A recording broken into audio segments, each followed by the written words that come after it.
Kung bago ka sa channel ko, please subscribe. Hit notification bell para updated. Meron sa ating dinala guys na isang induction cooker.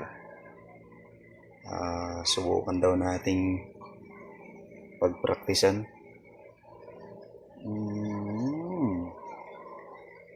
Ito siya daw, walang power. Ito yung cord niya.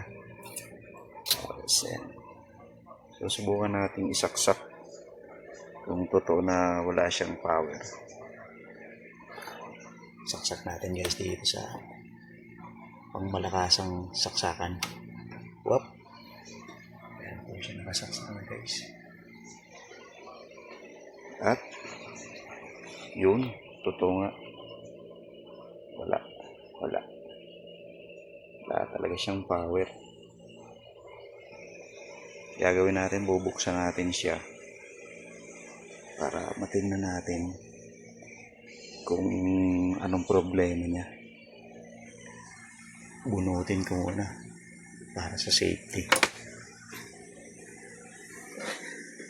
Eto, medyo nakaangat na siya nung dinala sa atin. Ano, nakaangat na yung pinakakanya. Saka yan, baklas na talaga. Ito pala, nakadikit lang. Wala siyang tornilyo. Tapos, eto, parang nilagyan lang ng pandikit. Saka yan na yung laman niya. So, tester natin kung anong problema. Gamit tayo ng pangmalakasan nating tester.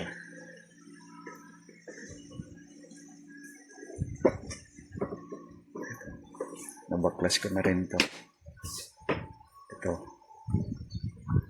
Ito yung pinaka induction niya, heating element. Tapos yan yung motherboard niya.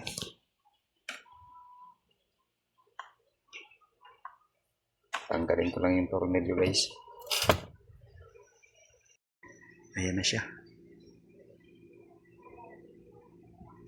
Guys, naiangat ko na yung board.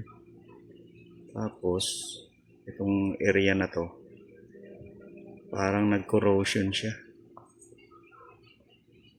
Meron siyang corrosion. So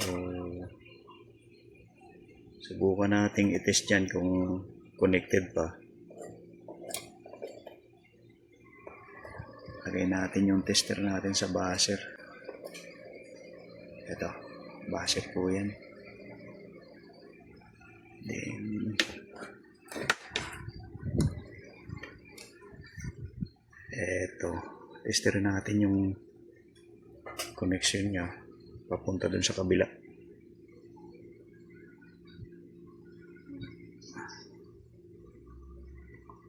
Oh, wala, hindi siya pumalo guys. Ayun, okay naman. Tapos itong sa kabila, check upin pa natin. Okay naman yung corrosion na yun, pero mamaya i-jumper natin yun kung para hindi masunog kung ano man yung nagiging sanhi ng corrosion niya. Ito, para may mga kalawang yung yesa niya. Tapos ito yung galing ng power supply. Uy, may gumagalaw guys.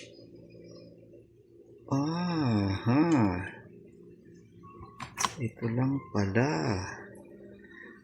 Ayan na guys, may nakita na akong trouble. Ayan o. Putol lang pala yung kanya sa AC. Ayan o. Hinang ko lang yan, tapos pakita ko sa inyo. Testing ulit natin. Ayan na siya guys. Nilinis ko na yung paghihinangan natin ng naputol na connection. Ayan o. Pinapainit ko lang yung panghinang ko tapos hinanga natin.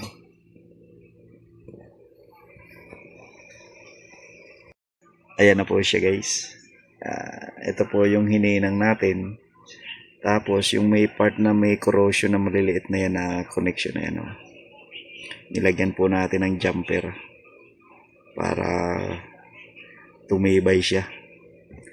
Ayan. Babalik ko lang tapos try natin uli na isaksak kung magkakaroon na siya ng power. Siya guys. Binalik ko na. Pero hindi ko pa siya nilagyan ng tornilyo. Ayan. Tatakpan natin ang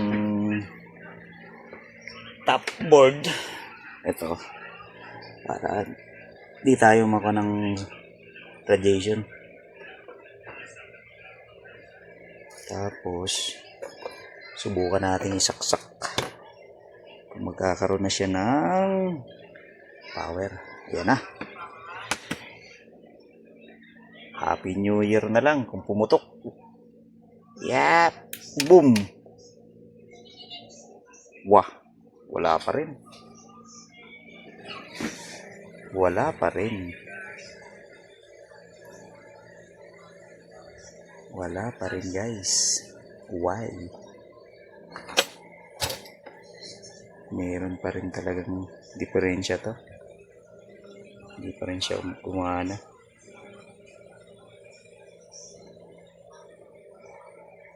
Okay. Ulit natin guys. Wala pa rin siyang power. Ayan o. Nakasaksak na yan pero wala man lang siyang pahiwatig na magkakaroon siya ng power. Ito na guys, tuloy na natin. Ang ginawa ko pala ngayon, etong area na to. Kasi nung pinukusan po natin ang tingin, itong IC na to, parang corroded po yung mga hinang niya. Parang ganyan o. Ayan o. Nakaangat. Ayan o. Kaya nihinang po natin yan. Binago natin yung hinang niya. Hindi pa nga siya full kuwan talaga. Hindi pa natin na hinang lahat. Resolder lang ang tawag doon. So, ayan. Parang ganun yung kanya. Tapos ngayon, subukan po natin kung uubra yung ganung kwan. Kasi pag tiningnan mo kasi, pag pinukus mo ng gusto sa camera ng cellphone, nag-crack yung mga hinang. So, ayan na guys. Testing na natin kung mayroon ng progress yung ginagawa. Wah! Sana wag sumabog. Ito na siya guys. Saksak na. Ito. Yun! Aha! Meron na siya guys.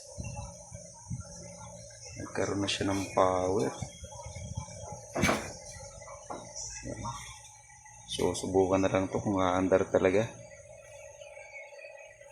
Dahil umandar na siya guys, hininang ko na lahat ng buwan. Hininang ko na siya ng tuluyan.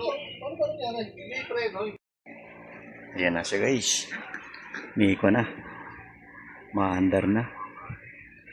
Tapos, pag pinower natin, gumagana na rin yung pan. Kaso naka-error siya kasi wala siyang nadidetect dito na yung kung ano yung paglulutuan.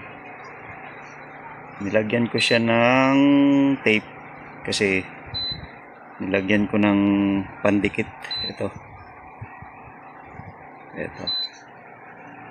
Pero gumagana na yan. Gumagana yung blower niya. Tapos, siguro pag may isasalang na yan dyan, saka na siya gagana ng pan.